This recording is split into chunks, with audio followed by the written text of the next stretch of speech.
আবার রাষ্ট্রপতি নির্বাচনের 90 দিন টাইম ছিল, 30 দিনের মধ্যে আপনি তড়িঘড়ি করে কেন করছেন? কারণ সামনে সংবিধান সংশোধনের একটা কমিটি হবে এবং সংশোধন হলে রাষ্ট্রপতি যদি 70 কোনো কারণে বাতিল হয়ে যায়, তারপর যদি নির্বাচন হয় আপনি কঠিন ঝামেলায় পড়বেন। রাষ্ট্রীয়ভাবে বিবেক যা চায় সেই মতে সিদ্ধান্ত না নেওয়ার সুযোগ করে দেওয়াটা হইল 70 অনুচ্ছেদ। আপনি মন যা চাইবে আপনি পারবেন না, এটাই 70 অনুচ্ছেদ নাম্বার 1। নাম্বার 2, বিবেক বিসর্জন দিয়ে রাষ্ট্রপতির পক্ষে ভোট দিয়ে আপনার সদস্য পদ টিকায় রাখতে হবে, এইটা হলো 70 অনুচ্ছেদ। নূর সাহেব বলছেন আওয়ামী লীগের মতো যদি বিএনপিও মুখ ফিরিয়ে নেয় তাহলে জামাতের রাজনীতি করার আর সুযোগ থাকবে না। মুখ ফিরিয়ে নিতে না করছে কে? আমরা তো জামাতের রাজনীতি চাই না। আপনি মুখ ফিরিয়ে নেন না কেন? আমরা তো চাই জামাতের রাজনীতি না থাকুক, আপনারাও চান। আপনি মুখ ফিরিয়ে নেন না, জামাতের কি হবে আপনি ভাববার কি? আপনি মুখ ফিরিয়ে নেন, I am giving you the challenge. আপনি মুখ ফিরিয়ে নেন, জামাতের রাজনীতি যে রাজনৈতিক শূন্যতার কথা। শেখ হাসিনা 16 বছর ক্ষমতায় ছিল, তার আগে আমাদের বিএনপির বেগম খালেদা জিয়া 3 বার প্রধানমন্ত্রী 10 বছরে। এত কিছুর পরে তার বৈধতা কোথায় থাকে তার? আমি তো বুঝলাম না কেন আপনি কেন তার বৈধতা কিসের? সেই ইলেকশনে নমিনেশন সাবমিট করা হচ্ছে। এত বড় সন্ত্রাসী দলটা, স্বাধীনতার বিপক্ষের শক্তি, দেশ জন্মের বিরোধিতার দলটা এখনো আছে, যাদের কিনে আপনারা মন্ত্রী বানান, জোট করেন, তাদের কিনে ফ্ল্যাগ উড়াই দিতেছেন গাড়িতে। অতীত পাপের কথা বলা যাবে না, না আদি পাপ। শুনেন, আমি তো পাপ করেছে, সে পাপের কথা আমরা মুসলমান এখনো বলি না। অ্যাডভোকেট আবু-হেনা রাজ্জাকি, আমরা দেখলাম যে রাষ্ট্রপতির নির্বাচনে এবার স্বতঃস্ফূর্তভাবে বিরোধী দলও কিন্তু প্রার্থী দিয়েছে এবং সরকারি দল থেকে তো প্রার্থী রয়েছেই। সেখানে আমরা দেখছি যে নির্বাচনের স্থগিত চেয়ে রিট খারিজ করা হলো, তারপর আবার নির্বাচনের তফসিল ও 70 অনুচ্ছেদ দিয়ে আদেশের বিরুদ্ধে আপিল করা হলো। যদিও অ্যাটর্নি জেনারেল জানিয়েছেন যে রাষ্ট্রপতির নির্বাচনে আইনি বাধা নেই, কিন্তু রিটের যদি আমরা তর্জমাটা বুঝতে চাই কি উদ্দেশ্যে?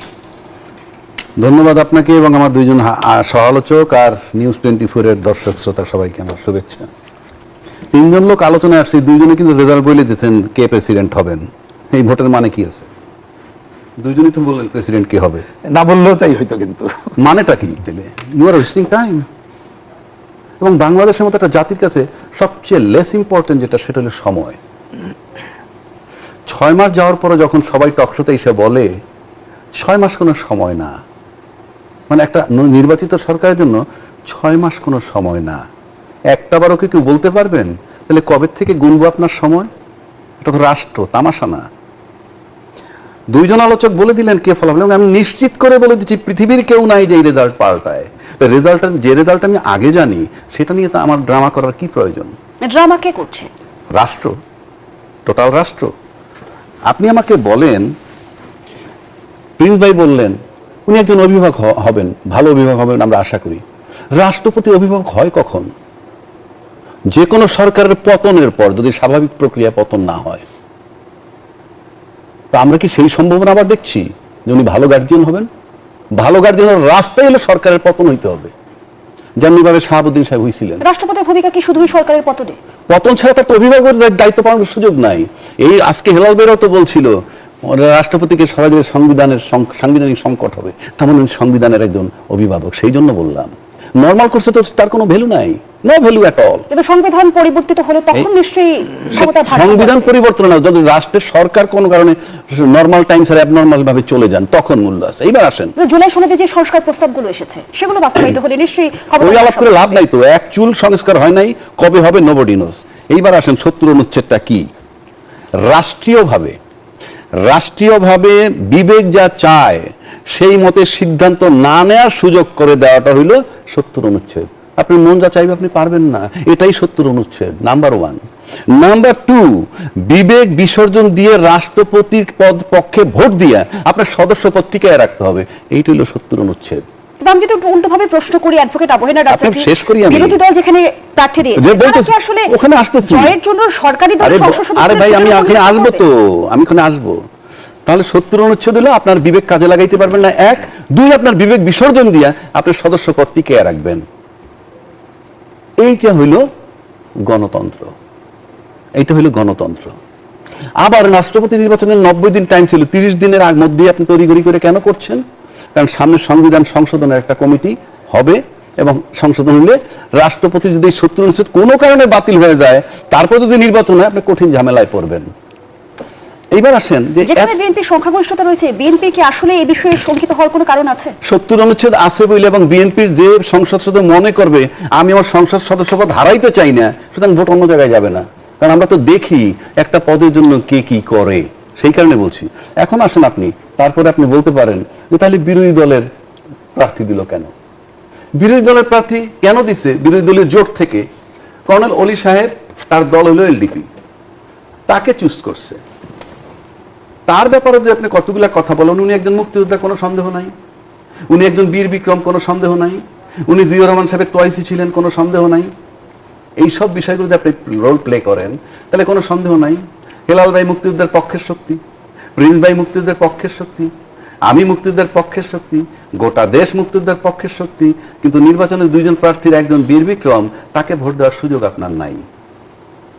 এবং আপনি মুক্তিযোদ্ধাকে কোনোভাবে পাস করাবেন না। তো এখানে একটু প্রশ্ন রাখতে চাই অ্যাডভোকেট আবু হেনা রাজ্জাকি, জামায়াত একজন মুক্তিযোদ্ধাকে প্রার্থী করে জামাত বলছেন কেন? আপনি 11 জনের জোটের। আমরা যদি 71-এর প্রসঙ্গে আসি, কোনোভাবে দায় মুক্তি পেতে চাইছে কে? জামায়াত ইসলামী। আপনি কিসের ভিতরে কি ঢুকাইতেছেন? জামাতের দায় মুক্তি মানে কি? আপনি বলছিলেন যে একজন মুক্তিযোদ্ধাকে প্রার্থী করেছে।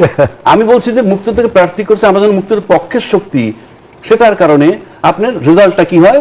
আপনি একটা চিত্র পাবেন যে মুক্তিযোদ্ধা প্রার্থী ব্যর্থ। এইবার আমি যে 71-এর দায় রয়েছে তাদের স্বাধীনতা। আরে আমি সেটাই বলছি, খালি প্রশ্ন করলে তো হবে না। জামাত ইসলামের এই যে প্রশ্ন আনেন, মনে হয় কি যে আমি উত্তর দিব কেন?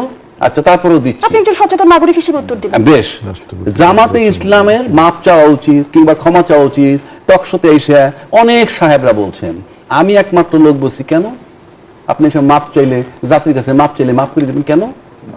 30 লক্ষ লোক নাকি হত্যা হয়েছে, 2 লক্ষ মা বোনের ইজ্জত গেছে, এটা মাপের কি তামাশা নাকি? বরং পক্ষান্তরে যারাই সেখানে বলে তারা তার জামাতের সহায়তা করে। কেন? আপনি বিচার চাইবেন কি প্রিন্স ভাই?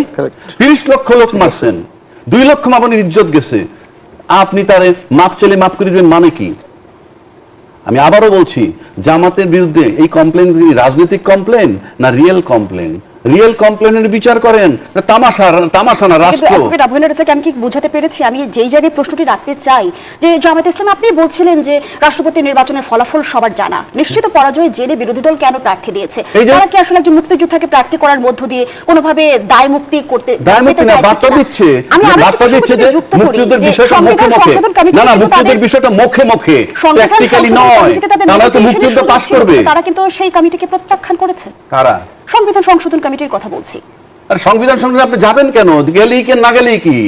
আপনি যত মতই দেন, 251টা সিট তো তাদের আছে, এখানে কি আলাপ করতেছেন আমরা? বরং তারা পুনরায় নিতে পারে কিনা পটায় টটাইয়া একটা বৈধতা নেওয়ার জন্য যে এই সংশোধন কমিটির মধ্যে বিরোধী দল ছিল, গেলেই কি না গেলে কি? আপনি কেন লেট হচ্ছে কেন? যে কোনো সংশোধন আপনি পারেন, যে কোনো আইন আপনি পাস, দেরিটা হচ্ছে কেন? কারণটা কি?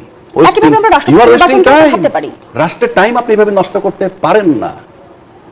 যেখানে ভোটের অধিকার খর্ব করে দিছে, আপনার চিন্তা করার অধিকার খর্ব করে দিচ্ছে যে অনুচ্ছেদ, সেইটা বহাল থাকার পর আপনার টাইম। বিএনপির পক্ষ থেকে বলা হয়েছে স্ট্যান্ডিং কমিটির দায়িত্ব ছিলেন, আজকে আমাদের প্রধানমন্ত্রী রাষ্ট্রপতি কাকে দিবেন মনোনয়ন ঘোষণা করে দিলেই তো হয়। সেকেন্ড থটের কিছু নাই তো এখানে। প্রার্থী দিয়েছে কিন্তু আবার সংবিধান সংশোধন কমিটিতে আবার ভোট হবে প্রকাশ্যে, ভোট হবে প্রকাশ্যে, অর্থাৎ কে ভোট দিচ্ছেন কাকে, এটা প্রকাশ্য। সেই প্রক্রিয়া তো অনুসরণ করা হয়েছে। কি এটা? আমি বলছি এটা কি ইলেকশন? ডপলার রিসার্চের জরিপে উঠে এসেছে প্রধানমন্ত্রী তারেক রহমানের কাজে সন্তুষ্ট 66.3% মানুষ। কিন্তু আবার রাজনৈতিক বিশ্লেষকরা বলছে যে সরকার এক ধরনের রাজনৈতিক এবং অর্থনৈতিক চ্যালেঞ্জের মুখোমুখি। ধন্যবাদ। আমি এটা যদি এডমিটও করি, 66% তার লোক পক্ষে, ওকে, জরিপ যখন একটা করছে, আর 34% তার বিরুদ্ধে, সেটা মাথায় রাখতে হবে। সিম্পল উত্তর। এবার আসলে আমি ওনাকে একটা জবাব দিই। আমাকে একটা জিনিস বলেন তো, নির্বাচন যখন আহ্বান করে নির্বাচন কমিশন, তখন জামাত আবেদন করে কিভাবে?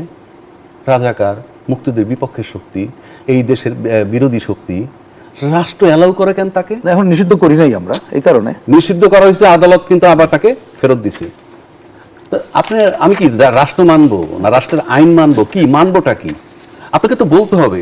আপনি রাজনৈতিক দলের বৈধতা পায় কিভাবে সে? আমি তো বুঝলাম না। শেখ হাসিনা 16 বছর ক্ষমতায় ছিল, তার আগে আমাদের বিএনপির বেগম খালেদা জিয়া 3বার প্রধানমন্ত্রী 10 বছরে।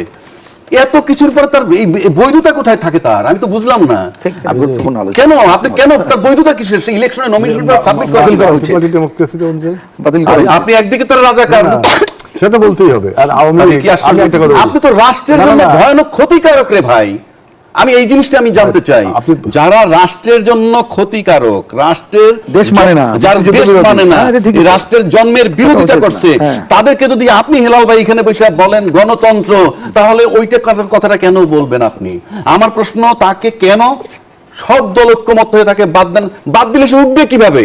আমি তো আর ঠিক বুঝতে পারি না কেন তার দরজাটা আপনি বন্ধ করতে পারেন না? বহুদলীয় গণতন্ত্র আমার দরকার নাই। আমি বহুদলীয় গণতন্ত্র, হিজবুত তাহরী, আরো কি আছে, ওই যে কারা সন্ত্রাস করে, কারা নিষিদ্ধ ইসলামী সংগঠন করে, মাঝে মাঝে গ্রেফতার করে 2 জন 4 জন, মানে কি তাইলে এটা?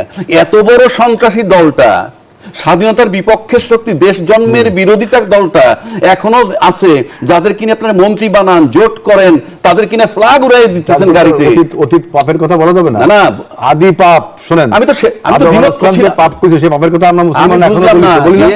আদি পাপ তো কেউ আমি মাপ চাই আপনি, মানে আমি আপনার মাপ চাচ্ছি না, আমি আদি অপরাধ যারা, সেই অপরাধীর সাথে ধরেন আপনি এমন একজন অপরাধী আপনার জীবনের সাথে আপনার সাথে আছে, আপনি তার জিন্দেগিতে তার সাথে হাত মিলাইবেন না, আপনি জীবনভর তার দূরে থাকবেন। সমাজ বিচ্ছিন্ন মানুষ তো হতে পারছে না। তাইলে আপনি একদিকে দেখেন আপনি আদালত তাকে নিবন্ধন ফেরত দেয়, নির্বাচন কমিশন নমিনেশন গ্রহণ করে, বাছাই পর্ব থাকে, জনগণ ভোট দেয়।